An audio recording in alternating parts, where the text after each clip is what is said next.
우리 이 시간에 오신 여러분들 위해 하나님의 한량없는 은혜가 넘치기를 주님의 이름으로 축원합니다. 우리 앞뒤 좌우에 있는 분들 따뜻한 사랑의 마음으로 인사를 나눕니다. 주님의 이름으로 사랑하고 축복합니다.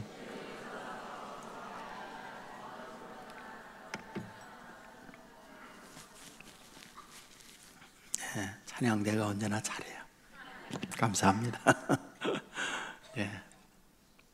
오래전에 일간지에 광수 생각이라고 하는 만화가 연재됐던 적이 있어요. 그때에 그 만화를 잘 읽었는데 기억나는 만화의 내용이 있습니다. 젊은 남녀가 연애를 했습니다. 여자가 남자에게 이야기해요. 술, 담배 좀 끊어요. 술, 담배 끊었죠. 얼마 후 여자가 남자에게 이야기했어요. 체중 관리 좀 해요. 근육나무로 만들었죠. 얼마 후 이야기했어요. 퇴근 후 공부 좀 해요. 학원에 등록하고 영어 실력 있는 자가 됐죠. 나중에 결혼했어요. 다른 여자하고. 물었어요. 왜 그 여자 아니야? 내가 달라졌잖아. 왜 그 여자하고 해? 그게 만화 내용이었습니다. 이분이 최근에 책을 냈어요. 참 잘했어요. 학교에 갈 때 아이들에게 스탬프를 찍어주잖아요. 자기는 그것이 꿈에도 소원이었다고 말을 해요. 왜? 언제나 자기는 미운 오리 새끼였다고 이야기합니다. 초등학교 4학년 때까지 글을 읽지 못했어요. 나머지 공부 한 번도 빼놓지 않고 공부했다고 해요. 성적표 수미 양가, 양도 한 번도 없는 올가. 가지고 가면 엄마가 혼낼 줄 알았는데 엄마는 자기에게 칭찬하고 격려를 해줬다고 해요. 얘야, 수가 뭔지 알아? 뛰어날 수야. 우가 뭔지 알아? 넉넉할 우야. 미가 뭔지 알아? 아름답다는 말이야. 양이 뭔지 알아? 어질다는 말이야. 가 뭔지 아니? 가능할 가짜야. 올 가잖아. 가능성이 가득하다 이 말이야. 너는 가능성 있는 아이야 라는 게 엄마의 말이었다 이렇게 얘기해요. 이 책에서 그런 얘기합니다. 엄마가 거짓말인 줄 자기 알았대요. 자기 가능성 없는 아이인 줄 자기는 알았대요. 사고뭉치, 미운 오리 새끼, 싸우고 팔출소에 끌려가야 했고 늘 엄마가 자기를 데리러 와야 했고 그런 내가 엄마의 격려, 엄마의 인정 때문에 미술을 하게 되었고 미술 전공을 하고 화가 만화가가 되었다라고 쓰고 있어요. 여러분, 우리가 살면서 누구에게나 참 잘했어요 이런 도장을 받으면 얼마나 좋을까요? 하지만 그렇지 못한 사람도 얼마든지 있을 수 있잖아요. 그때 우리는 힘든 거죠. 오늘 본문은 그런 인생에 대하여 우리 주님이 어떻게 하고 있는지 이것을 말씀해 주고 있는 내용이에요. 예수님이 십자가에 못 박혀 돌아갑니다. 아리마대 요셉이 준비한 무덤에 장례를 치르게 됩니다. 사흘째 예수님에게 향유를 바르기 위하여 막달라 마리아에게 무덤을 갔을 때 부활하신 주님을 만나는 내용, 이것이 본문입니다. 본문에 막달라 마리아라고 하는 여인이 등장하잖아요. 어떤 여인일까요? 잘 몰라요. 하지만 성경에 마리아라고 하는 이름을 가지고 있는 여인이 5명이나 나와요. 하나는 예수님의 어머니 마리아, 하나는 베다니 나사로의 누이 동생 마리아, 하나는 요한의 어머니 마리아, 하나는 글로바의 아내 마리아, 그리고 오늘 본문에 등장하는 막달라 마리아가 있습니다. 저는 학교를 우리 교단이 총신 중심한 학교이기 때문에 총신대학 신학대학원을 졸업을 했어요.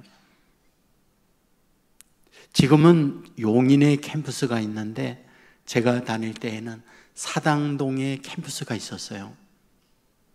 그래서 정문에 들어가려다 보면은 한 40대 중반 되는 아주머니 약간 풍이 오지 않았나 생각이 돼요. 한쪽을 잘 못 쓰는 분이에요. 그분이 늘 와서 손을 내밀며 전도사님 도와주세요. 전도사님 도와주세요. 항상 등교할 때마다 그분도 항상 그 정문에서 손을 내밀었어요. 우리 전도사님이 그분에게 별명을 붙여주었거든요. 막달라. 그리하여 막달라 마리아. 이런 이름을 붙여주었었죠. 오늘 본문에 등장하는 여인이 막달라 마리아예요. 그런데 여기에 막달라라는 말은 너무 웃으니까 설교가 안 되네.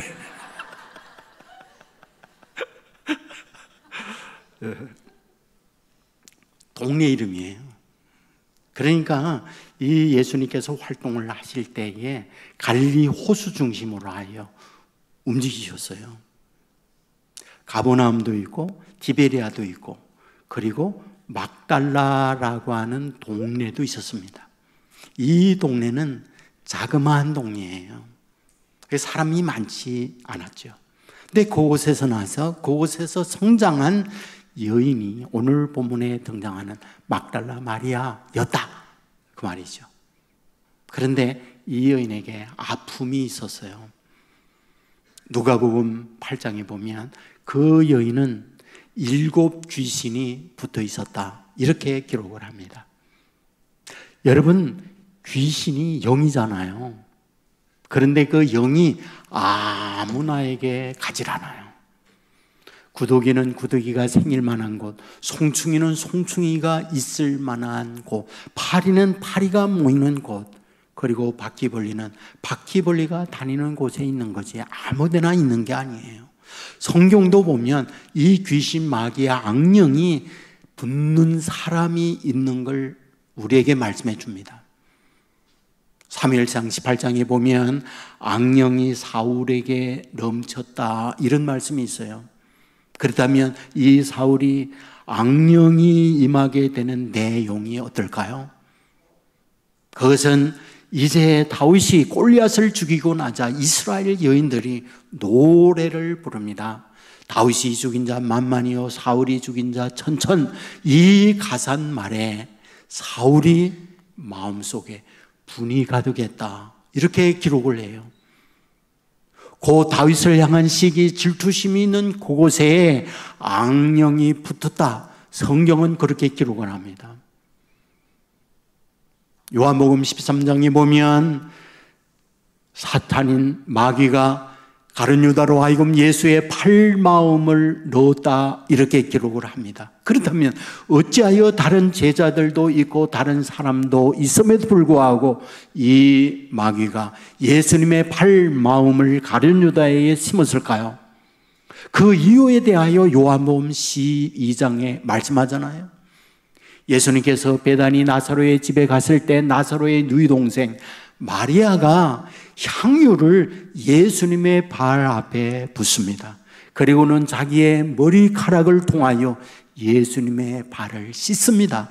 이 모습을 보고 가룟 유다가 어떤 생각? 저걸 팔아 가난한 자들에게 나누어 주지 어찌하여 낭비 허비하느냐, 이런 말을 하잖아요. 합리적이죠. 상식적이죠.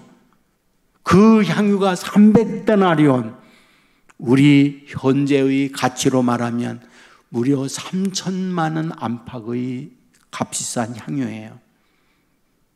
1데나리온이 장정이 1일 고생을 하여 벌이드리는 일당이에요. 그러므로 3천만 원에 해당하는 향유입니다. 당연히 우리 생각이라도 그것을 쏟아 발을 닦다니 있을 수 없잖아요. 가난한 자들에게 나누어 주는 게 좋지요. 그런데 성경은 뭐라고 기록합니까?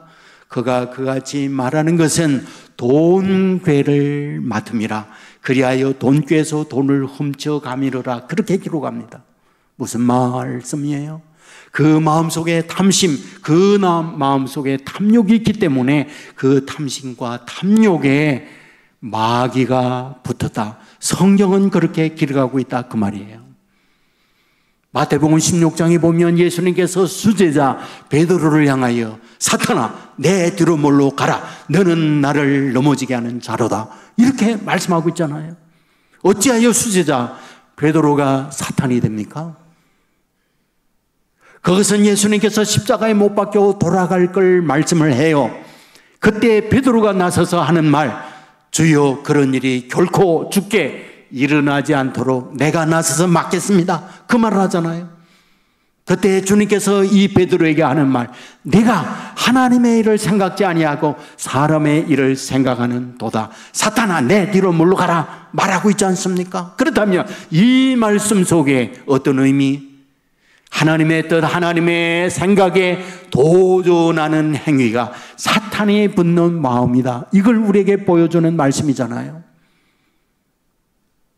우리는 마태복음 12장에 마귀가 나갔다가 7 마귀를 데리고 와서 전보다 더 심한 인간이 되었다. 이런 기록의 말씀이 있어요. 그렇다면 내용이 무엇인가요? 그 마음에 쫓겨나요. 두루 다니다가 있을 곳이 없어 전에 살던지 어떨까 가보았더니 깨끗이 청소되어 있는지라. 그리하여 나가 자기의 동무 7을 데려다가 전보다 더 힘든 인간이 되도록 만들었다 기록하고 있는 걸 보게 되지 않습니까? 무슨 말이냐고요? 그 마음에 공허, 그 마음에 허무가 있을 때, 말씀과 기도가 찬양이 차 있지 않을 때 이런 사탄의 빌미를 줄 수 있는 인간의 마음이 되더라. 이것을 보여주고 있는 말씀이잖아요. 맞습니다. 사탄은 아무 곳에 붙질 않아요. 저는 전도사일 때에 율도 있고 지금의 청라예요. 한 구역이 있었는데 멀기 때문에 목자가 없었어요. 그리하여 제가 전도사인 제가 그 목장에 목장 인도를 하기 위하여 갑니다. 근데 어느 날 한 집사님께서 자기의 간증해요. 목사님, 제가 예수 믿게 된 것은 이러한 경험이 있기 때문에 그러합니다 라고 말씀을 합니다. 아이의 큰아버지, 자기 남편의 형님이 가정불화로 날마다 싸웁니다. 상이 날아나고 가정 살림이 온전한 것이 없도록 죽이니 사니 이러한 어려운 가운데 살았다는 거예요. 그런데 어느 날 아이의 큰아버지, 남편의 형님이 징소리가 들려옵니다. 징, 징, 끊이지 아니하는 징소리에 너무 견딜 수가 없어요. 그리하여 온 가족이 회의하면서 그 징소리가 나는 곳에 가보자. 그리하여 갔더니 야산 조그만 무덤 앞에 섭니다. 그리고 무덤을 파보라는 소리가 들려요. 무덤을 봤더니 팔뚝만한 돌부처가 나온 거예요. 그 돌부처를 가지고 나온 이후 박수무당이 아이의 큰아버지가 된 거예요. 그 현장을 이분이 본 거예요. 그리고 난 이후 이분이 얘기해요. 귀신이 있구나. 귀신이 있다면 귀신보다 더 힘있는 신을 믿어야 되지 않는가. 그래, 그분이 하나님이다. 그리하여 자기는 예수를 믿고 교회에 나오게 되었다. 그 간증을 하는 거예요. 맞습니다. 귀신이 누구에게나 가는 건 아닙니다. 그럴 만한 사람에게 가붙는 거죠. 그렇다면 여기에 7 귀신이 붙었다는 말은 무슨 말일까요? 그럴 만한 사연이 있다는 말이 아니겠어요? 성경은 그 여인의 사연을 말하고 있잖아요. 하나 우리는 추론할 수 있습니다. 어째서? 바로 이 귀신이 붙는 사람들이 대개 이런 사람이라고 하면 이 여인에게 필연 그럴 만한 연유가 있다라고 볼 수 있는 거죠. 막달라 마리아, 막달라는 조그만 촌동네라고 했어요. 비교적 가난한 사람들이 모여 삽니다. 마리아의 부모가 능력 없는 부모라는 뜻이기도 하죠. 능력 없는 부모의 딸로 태어나 능력 없는 삶을 살았다고 볼 수 있죠. 능력 없는 삶을 살아가게 될 때에 혼자 살 수 없는 자기는 비교 속에서 남들에게 보다 열등한 존재로 인정받을 수 없는 환경이 아닌가요? 여러분, 살아가면서 남들에게 인정받지 못한다라는 말, 그것은 너무 힘들어요. 바로 이와 같이 살아가던 이 여인, 사람들에게 어떤 대우를 받았을까요? 당연히 대접이 아니죠. 당연히 무시나 모멸감을 겪는 환경에서 성장하게 되어지는 거죠. 여러분, 그랬던 그 여인에게 무엇다? 예수님이 찾아가요. 그리하여 그 여인의 귀신을 쫓아내고 온전한 사람으로 만들어주고 있잖아요. 성경은 예수님께서 그 여인을 만나 귀신을 쫓아내는 과정은 말하고 있지 않아요.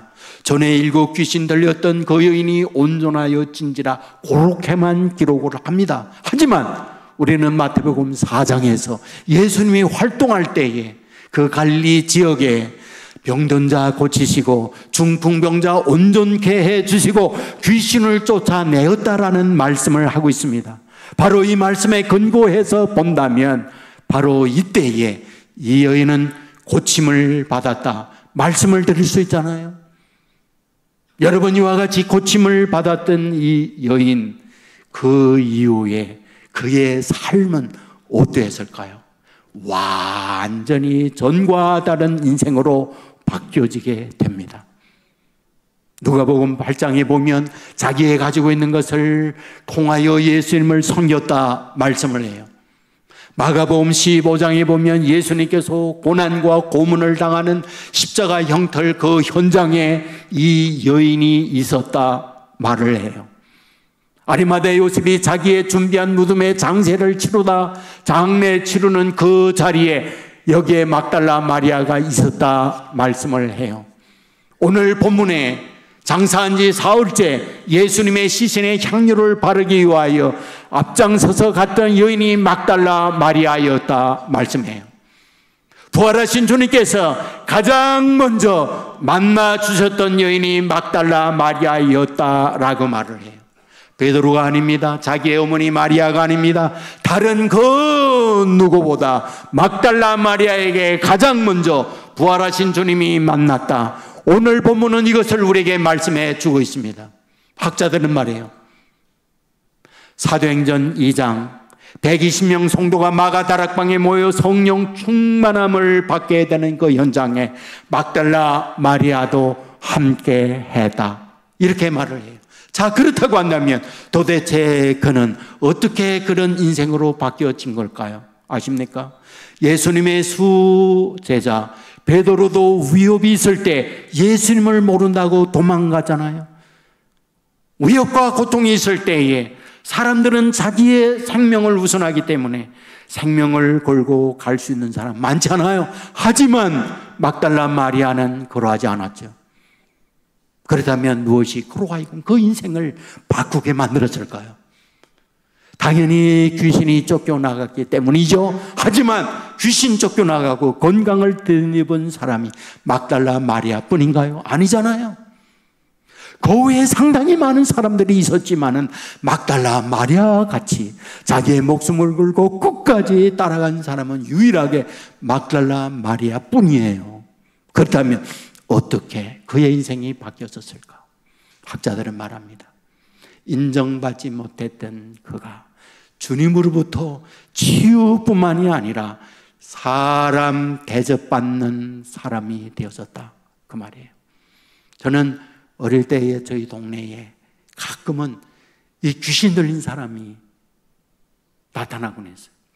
귀신 들린 사람인지 정신병자인지 모르지만은 우리는 어릴 때 귀신 들렸다 그렇게 말했거든요.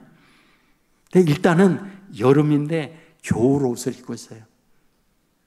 그리고 한 번도 빨질 않아 가지고 때가 덕지덕지 묻었어요. 여러분 머리에 안 감으면 어떻게 되는지 여러분 모를 거예요. 전 봤거든요. 여기에 때가 묻어 가지고 완전히 그야말로 귀신이에요. 예? 그야말로 귀신이에요. 얼굴은 닦지 않았으니까 아주 까만 때로 덤벅되어 있고요. 그러니까 귀신이 움직이니까 이상한 소리를 해요. 힐끗힐끗 웃고요. 그러면 어린아이들이 돌을 치죠. 동네에서 나가라. 막달라 마리아가 그런 인생을 산 거예요. 그런 삶을 산 거라고요. 여러분 2011년도에 노르웨이에 큰 총기 사고가 있었거든요. 한 번은 시청에 폭발물이 터지면서 9명이 죽고요. 8명이 죽고요. 노동당 청년 집회를 하고 있는 곳에 총을 난사해서 69명이 현장에서 죽고요. 그러니까 유럽의 이와 같이 끔찍한 총기 사고는 이 사람이었어요. 그 사람이 이분이 누구냐? 브레이비크라고 하는 사람이었거든요. 그러면 어찌하여 브레이비크는 이런 끔찍한 총기 난사 행동을 했을까? 나중에 알게 됐죠. 학교 다니면서 한 번도 누구에게 인정받지 못하는 아이인 거예요. 항상 미운 오리 새끼. 자기는 노르웨이 사람인데 파키스탄에서 이민 온 대접받지 못할 그들에게까지라도 사람 대접을 받지 못한 그가 바로 브레이비크라고 하는 사람이었다는 거예요. 그는 그 정오가 농축되고 쌓이다가 시발점이 되어진 그때에 폭발하면서 총기 난사를 한 거예요. 여러분 무시당한다는 거. 심리학에서 가장 인간에게 치욕적인 것은 질병이 들었느냐 사업에 실패하느냐 이것보다 더 끔찍한 현상이 무엇이냐? 사람들에게 무시당하는 것, 대우받지 못하는 것, 어떤 모멸감을 입는 것이라고 말을 하고 있는 거예요. 바로 이 막달라 마리아가 그런 삶을 살아갔는데 뭐하다? 바로 주님의 사랑을 입은 거예요. 주님의 대접을 받은 거예요. 주님으로부터 인정을 받는 거예요. 그것이 그의 인생을 이와 같이 주를 위하여 올인하도록 만드는 계기였다. 이렇게 말하고 있어요. 저는 가끔 탈북자들의 영상을 들을 때가 있는데 그들이 한국에 와서 가장 좋은 것이 무엇이냐라고 말할 때에 그런 얘기를 하는 거예요. 사람 대접받는 게 최고 좋아요. 이북에서는 어떤데요? 항상 쌍욕을 받았죠. 때로는 매질하고요. 인간 이하의 짐승 같은 취급을 받았죠. 그런데 여기서는 따뜻하게 존댓말을 써주더군요. 사람 대접을 해주더군요. 자기는 너무 울었다는 거예요. 나도 대접받을 수 있는 사람이구나. 그것에 의하여 감동을 입었다고 그 얘기를 하는 거예요. 여러분 성경에 많은 인물들 중에 가장 반복적 무시당한 사람이 누굴까? 가만히 보면 생각보다 다윗 왕이었구나 하는 생각이 들어요. 왜? 왕인데 그런 부대접 받았나? 의문을 가질 수 있는데 여러분 사무엘이 이새 집에 가서 이세 아들 가운데 기름 붓는 일이 있었잖아요. 8 아들 중에 아버지는 7째까지는 옷을 예쁘게 입히고 선 보는 자리에 준비시켰잖아요. 그런데 다윗만 더래나 양치게 하는 그 일을 맡기는 것. 8 중에 너는 안 돼. 그리하여 양치게 하는 일로 죄외시키고 있다는 게 성경이잖아요. 여러분 나중에 전쟁터에 아버지의 심부름을 받아 형들 면회 갑니다. 음식, 옷가지를 가지고 갔을 때 이런 다윗을 보고 형들이 어떻게 합니까? 온갖 욕을 하면서 이 다윗을 무시하고 있는 걸 보게 되잖아요. 여러분, 골리앗 앞에 섰을 때 이 골리앗이 다윗을 보고 뭐라고 말합니까? 이 저 개 같은 놈이 몽둥이 막대기를 들고 왔네. 내가 오늘 너를 저 공중에 새 밥으로 던질 거야. 이렇게 무시하고 있는 걸 보게 되잖아요. 여러분, 왕이 되고 난 이후에 하나님의 언약궤가 다윗성으로 돌아온 것을 보며 너무 기쁘니까 춤을 춰요. 그러자 다윗의 아내 미갈이 이런 춤추는 다윗을 보면서 뭐라고 그래요? 왕이 돼가지고 저런 채통도 없이, 이러면서 멸시하고 있는 걸 보게 되잖아요. 여러분, 아들 압살롬은 아버지를 죽이고 자기가 왕이 되겠다고 달려들고 있는 걸 보게 되잖아요. 이때 신발도 신지 못하고 도망가던 이 다윗을 힘없는 시므이가 보면서 돌을 던지고 먼지를 날리고 온갖 조롱과 저주를 퍼붓는 거 알잖아요. 비루한 놈아, 피 흘린 놈아, 이런 쌍욕을 해대는 걸 보게 되지 않습니까? 여러분, 그것만이 아니죠. 실수하여 선을 넘고 간음죄를 지어요. 허물 많은 사람이 다윗이었던 거죠. 그런데 이런 다윗을 향하여 성경은 어떻게 기록합니까? 하나님께서 내 마음에 합한 자야, 내 마음에 합한 자야, 그래도 이와 같이 말씀하고 있는 걸 보게 되잖아요. 성경은 우리에게 뭐라고 말씀합니까? 내가 이 세상에 온 것은 대접받기 위하여 대접하러 온 게 아니야. 나는 대접하기 위하여 왔다라고 말씀을 해요. 내가 세상에 온 것은 섬김을 받기 위하여 온 게 아니야. 섬기러 왔어라고 말씀하고 있잖아요. 무슨 말입니까? 섬김 받을 수 있는 사람을 섬긴다는 말이 아니죠. 대접받을 수 있는 사람을 대접한다는 말이 아니잖아요. 인간적 시각에 보면 대접받을 수 없는 그를 대접한다는 말이에요. 섬길 수 없는 그를 섬긴다는 말이잖아요.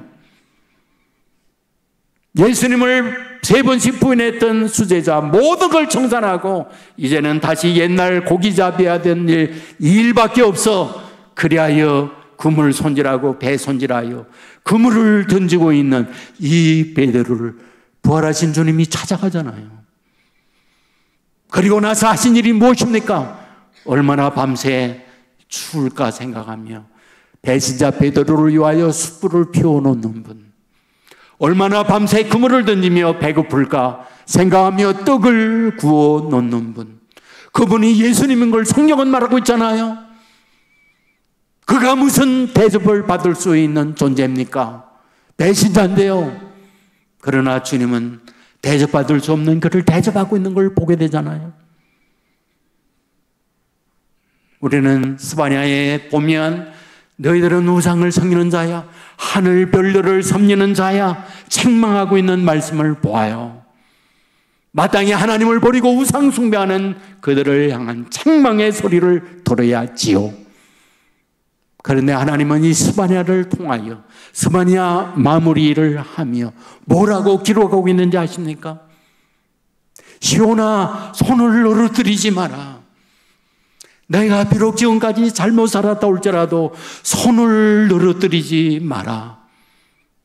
나는 너희를 구원을 베푸는 전능자야. 나는 너 때문에 기쁨을 이기지 못하고 너를 잠잠히 사랑하고 있어. 이 말씀을 기록하고 있잖아요. 그 어디에 사랑받을 만한 것이 없는 그들을 향하여 손을 늘어뜨리지 마라. 나는 너희들을 기뻐해. 여전히 너희들을 사랑해. 이 말씀을 하고 있는 걸 보게 되지 않습니까? 뭘 우리에게 말씀해 줍니까? 하나님은 오늘도 동일하게 저와 여러분에게 사랑받을 수 없지만 사랑해 주시는 분이다. 믿으시기를 주의 이름으로 축원합니다. 대접받을 수 있는 게 없어요. 그럼에도 불구하고 주님은 우리를 대접해 주신다. 믿으시기를 주의 이름으로 축원합니다. 뭉치라고 하는 실화 소설이 있어요. 사고뭉치 이런 뜻이잖아요. 임용남 목사님의 실화를 소설로 썼습니다. 아버지 경찰관, 어머니 보통 여인이었습니다. 장남으로 태어났습니다. 아버지 도박 중독자입니다. 돈을 얻기 위하여 남의 산에 가서 나무를 베어다가 경찰관인데 그걸 팔아서 돈을 만들어요. 경찰관이기 때문에 민원을 보면서 부정한 돈을 받아요. 결국 꼬리가 길기 때문에 잘립니다. 하지만 이분에게 중병이 걸려 있었어요. 폐결핵입니다. 어느 날 집에서 골골하고 있을 때 중이 지나가다가 시주 받기 위하여 자기 집에 들어와요. 시주를 받고는 자기 아버지에게 얘기해요. 당신 아들의 살이 있어. 당신의 아들이 죽든지 당신 아들 죽지 않으면 당신 죽어. 그리고는 가버렸어요. 이 아버지 하나님보다 이 중의 말을 더 믿었어요. 그리고는 이 용남이가 5살이 되었을 때 어느 날 밤 눈을 떴더니 아버지가 자기를 목 달고 있는 거예요. 이 모습을 보았던 엄마가 달려와서 난리를 치면서 살아났어요. 7살이 되었을 때 엄마가 새 옷을 입히더니 나와 함께 어디 가자. 기차를 탔어요. 내려보니 서울역이에요. 여기 앉아있으라. 빵 사가지고 올게. 3일을 기다려도 엄마는 오지 않았어요. 울며 불며 엄마를 찾아 나서며 불황아가 되어집니다. 그 당시 불황아 일제 검거 기간이 있었어요. 그때 붙들려서 그는 지금 대부도 옆에 성감도라고 있는데 당시 불황아 수용소가 있었어요. 그곳에 수용됩니다. 그곳에 갔더니 완전히 지옥 그 자체입니다. 사람들에게 매맞고 고통당하고 견딜 수 없는 그 자리에서 3년 동안 7번 수용을 해서 탈출 시도를 하다가 마지막에 성공을 해요. 그리고 난 이후에 갈 곳이 없으니까 또 다시 하는 것이 무엇인데 그거는 소매치기 외에 다른 것이 없었어요. 여러분, 소매치기 하다가 경찰에 붙들렸어요. 감옥에 갇혔어요. 누군가가 감옥에 성경을 넣어주었습니다. 그 성경을 읽는데 시편 27편 9절 10절 말씀을 읽었어요. 하나님이여, 나를 떠나지 마소서, 나를 버리지 마소서. 내 부모는 나를 버렸으나 하나님은 나를 영접하시리이다. 이 말씀을 읽어요. 하나님이여, 나를 떠나지 마소서, 나를 버리지 마소서. 내 부모는 나를 버렸으나 여호와는 나를 영접하시리이다. 여러분, 기록된 그 말씀이 자기 마음이 칼날같이 꽂혔어요. 감동이 임했어요. 왜? 지금까지 누구에게도 대우받은 적 없으니까. 모두에게 버림을 받았으니까. 자기가 낳은 아버지가 자기를 죽이려고 목맸잖아요. 자기가 낳은 아들 엄마가 자기를 버렸잖아요. 불황아로 살면서 이곳저곳 매맞기 일수고 참으로 불쌍한 인생을 살다가 성감도의 불황아 시설에 갔는데 그곳에서 수없이 힘있는 사람들에게 매맞는 것, 그것이 자기의 삶이었잖아요. 그러다가 소매치기하다가 감옥에 갇혀 있는 그때 성경이 자기에게 말하고 있는 거죠. 하나님은 떠나지 않는다. 하나님은 버리지 않는다. 여호와여, 나를 영접하여 주소서. 이와 같은 고백이 자기 안에 정말 놀라운 감동으로 온 거예요. 그는 얘기해요. 그 말씀을 읽으면서 펑펑 소리내어 울었다고. 지금까지 누구에게 대우받지 못한 자기였는데 하나님은 자기를 찾아와 만나 주었고 하나님은 자기에게 영접해 주었다고. 그는 그곳에서 모범수가 됩니다. 그리고 돕는 사람을 만나 말씀을 배우고 공부를 하면서 후에 신학을 하고 목사가 되어져서 그런 얘기예요. 나와 같이 힘들고 어려운 일을 위하여 나의 모든 걸 바치겠노라고. 하나님은 살아계십니다. 살아계신 하나님은 오늘도 대접을 받을 수 없는 그들을 찾아와서 대접해 준다는 거 믿으시기를 주의 이름으로 축원합니다.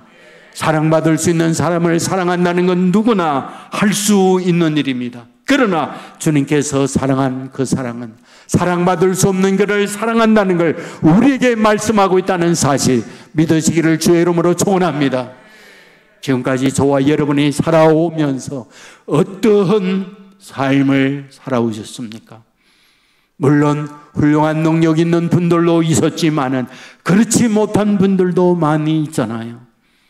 인정받지 못한 내 인생, 대우받지 못한 내 삶, 어쩌면 그 반대의 모멸과 반대의 수치와 무시를 당하며 여기까지 온 분도 있잖아요. 혼자만이 엉어리를 안고 아파하는 분들도 있잖아요. 여러분, 달빛이 무엇입니까? 해를 받는 거울이라는 말이죠. 예수 믿는다는 말이 무슨 말입니까? 이런 사랑의 주님의 빛을 받은 자녀들이라는 말이죠. 저와 여러분은 주님의 그 만극한 대접받을 수 없는 저를 대접해 주는 분이라는 사실 믿으시기를 주의 이름으로 축원합니다. 인정받을 수 없는 저와 여러분을 인정해 준다는 거 믿으시기를 바랍니다. 막달라 마리아는 그걸 알았어요. 막달라 마리아는 그 사랑을 받았어요. 지금까지 한 번도 대우받지 못한 그였지만 주님으로 인하여 그 대우를 받고 있을 때, 인정을 받고 있을 때 모든 걸 바쳐 주님을 위하여 헌신하는 하나님의 사람이 되었다는 것 믿으시기를 주의 이름으로 축원합니다. 저는 여러분에게 부탁해요. 먼저 여러분의 남편을 대우해 주세요. 여러분의 아내를 인정해 주세요. 여러분의 아들, 딸 누구 닮아요? 여러분 닮죠. 여러분 어찌합니까? 여러분의 기준에 부족한 아들, 딸이라 할지라도 전부 가를 맞고 오는 성적표라 할지라도 가능성이 가득하다는 말이야. 힘내라 아들아. 그와 같이 말했던 이 박광수 엄마처럼 그런 마음으로 우리가 베풀어 준다고 한다면 우리의 가정은 나아지지 않겠어요? 우리의 공동체는 살만한 공동체가 되는 게 아니겠습니까? 저는 온 세계 교회가 이런 교회가 되기를 주의 이름으로 축원합니다. 그리하여 힘들고 어렵고 대우받지 못한 세상 사람들이 이곳에 와서 대우받는 사람이 되어지고 눈물을 흘리는 공동체가 되어지고 희망을 얻는 공동체가 되어진다고 한다면 이것이 오늘날 우리가 살만한 세상을 만들어내는 주인공이 되는 게 아니겠습니까? 이 일을 만들어내는 이 일에 쓰임받는 저와 여러분의 삶이 될 수 있기를 주의 이름으로 축원합니다. 우리 모두 자리에서 일어나겠습니다.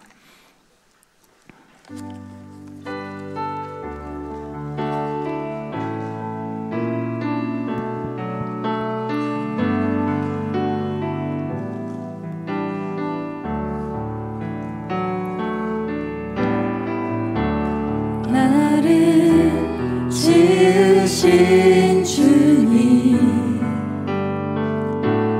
내 안에 계셔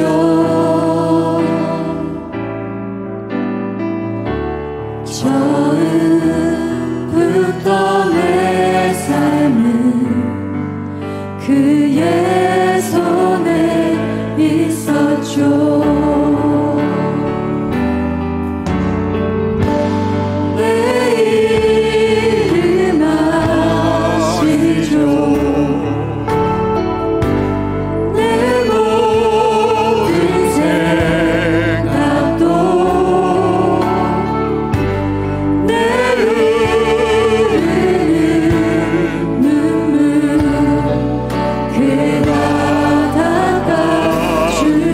주셔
합심해서 기도하겠습니다. 말씀을 생각하며 기도해 주시고 각자 가지고 있는 기도의 제목 믿음으로 구하는 시간을 갖겠습니다. 혼자 살지 않습니다. 더불어 삽니다. 비교를 하게 되죠. 우열이 가려집니다. 잘나고 앞서가는 분들도 있지만은 뒤처진 분들이 더 많잖아요. 그래서 우울하기도 하고 사는 것이 재미없이 지내는 분들 많이 있잖아요. 이런 우리에게 주님 외면하지 아니하고 찾아와요. 그리고 만져줍니다. 품어줍니다. 부족하지만 인정해줍니다. 대접받을 거 없지만 대접해줍니다. 이것이 저와 여러분이 믿는 주님이라는 사실 믿으시기 바랍니다. 주여 외치고 하나님 앞에 나아갑니다. 주여. 아버지 하나님 앞에 앞서가여 주옵소서. 우리 나를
간구에 응답하시는 아버지 하나님, 상달된 기도가 되게 하여 주옵소서. 은혜 축복으로 응답받는 시간 되게 하여 주옵소서. 아픈 분들 치유하여 주옵소서. 속상한 분 만져 주시옵소서. 우울한 분 하나님의 기쁨으로 바꾸어 주옵소서. 경제적 문제 앞에 허덕이는 분들 하늘 문을 여시고 복을 내려 주옵소서. 아들 때문에 눈물이 그치지 않습니다. 눈물을 닦아 주시옵소서. 새로운 길로 가도록 이끌어 주시옵소서. 주님 오셔서 나는 섬김받기 위하여 오지 않았다, 섬기러 왔다. 나는 대접받기 위하여 오지 않았다, 대접하러 왔다. 대접받을 수 있는 사람 대접함이 아니라 세상으로부터 멸시 조롱 천대받는 우리에게 와서 두 손 벌려 우리를 안아주시고 대접하는 주님, 우리 주님인 걸 믿게 하여 주옵소서. 이 분으로 인하여 우리의 삶이 새로워지게 하시고 이 받은 사랑 우리 주에 있는 분들에게 나누어 사는 우리의 가정 되게 하여 주옵소서. 우리 온 세계 교회가 되게 하여 주옵소서.